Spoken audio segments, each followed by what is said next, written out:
Have you ever questioned the nature of your reality? Or pondered on the concepts of causation and existence? George Ellis, a renowned physicist, once said, "The mind is not a physical entity, but it certainly is causally effective. Proof is the existence of the computer on which you are reading this text. It could not exist if it had not been designed and manufactured according to someone's plans, thereby proving the causal efficacy of thoughts, which, like computer programs and data, are not physical entities." The world as we know it has long been understood through a lens of cause and effect. We often perceive causation as a bottom-up process, where smaller constituents make up larger systems and the behavior of the larger system is dictated by its smaller parts.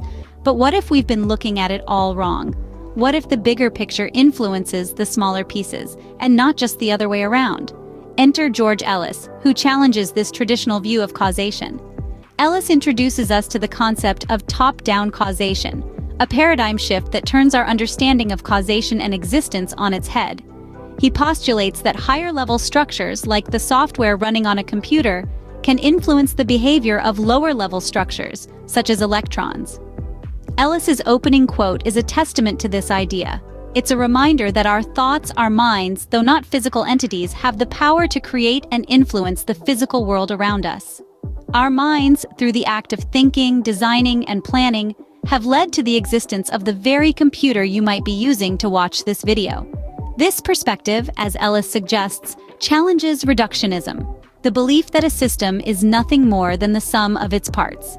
It opens up a new understanding of complexity and causation in the universe, where the top exerts influence on the bottom, and new entities and rules emerge with new levels of structure.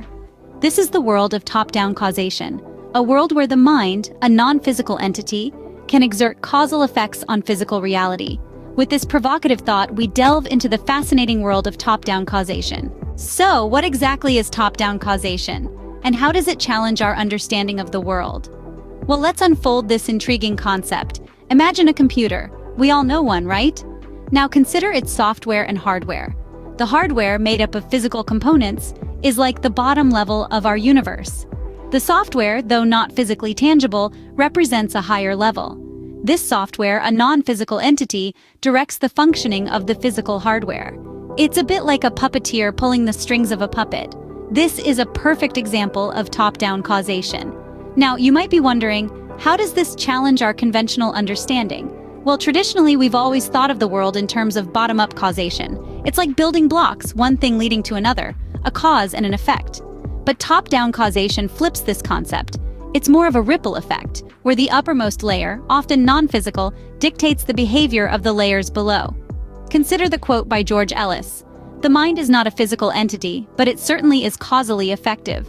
Proof is the existence of the computer on which you are reading this text. It could not exist if it had not been designed and manufactured according to someone's plans, thereby proving the causal efficacy of thoughts, which, like computer programs and data, are not physical entities." This statement beautifully encapsulates the essence of top-down causation and its impact on our world.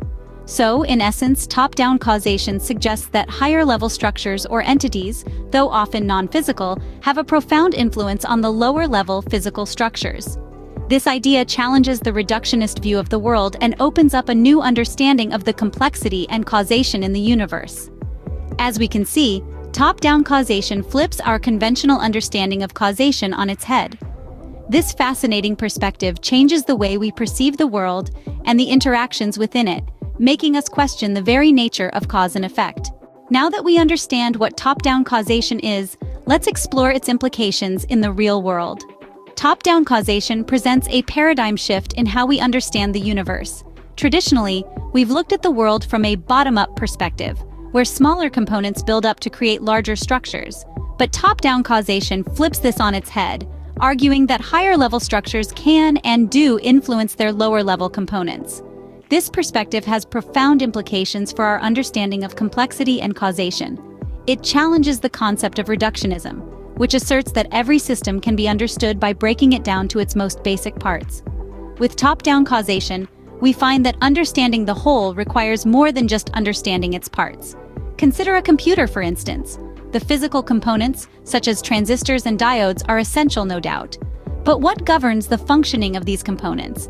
It's the software, a non-physical entity, that determines how these parts interact to perform various operations. This brings us to another intriguing implication of top-down causation: the reality of non-physical entities. If something can cause an effect, it is real, regardless of whether it is physical or not. Thoughts like software are not physical entities, yet they can cause real-world effects. Consider the computer you're using to watch this video. It wouldn't exist if it hadn't been designed and built according to someone's plans. These plans started as thoughts in someone's mind, proving the causal efficacy of non-physical entities. Top-down causation, thus, paints a picture of a universe that is far more intricate and interconnected than we ever imagined. It opens up new avenues for understanding how the world works, recognizing the importance of higher-level structures, and acknowledging the reality of non-physical entities. In essence, it tells us that to truly understand the universe, we need to look not just from the bottom up, but also from the top down. Top-down causation, thus, paints a picture of a universe that is far more intricate and interconnected than we ever imagined. So, what have we learned about top-down causation? We've discovered that physics isn't as one-dimensional as we once thought. Traditional bottom-up causation is being challenged by the compelling concept of top-down causation, as proposed by physicist George Ellis. This new perspective brings to light how higher-level structures like software in a computer can influence the behavior of lower-level structures, such as electrons. In essence, the top exerts influence on the bottom, leading us to rethink our understanding of the universe's complexity and causation. We've also delved into the real-world implications of this theory. It's a reflection of how our non-physical thoughts, ideas, and plans can have tangible physical effects. Consider the computer you're using right now. Its existence is a testament to the causal efficacy of human thought. As George Ellis brilliantly put it, our minds, thoughts, and ideas, though not physical entities, have a profound impact on our physical reality. That's the power and mystery of top-down causation.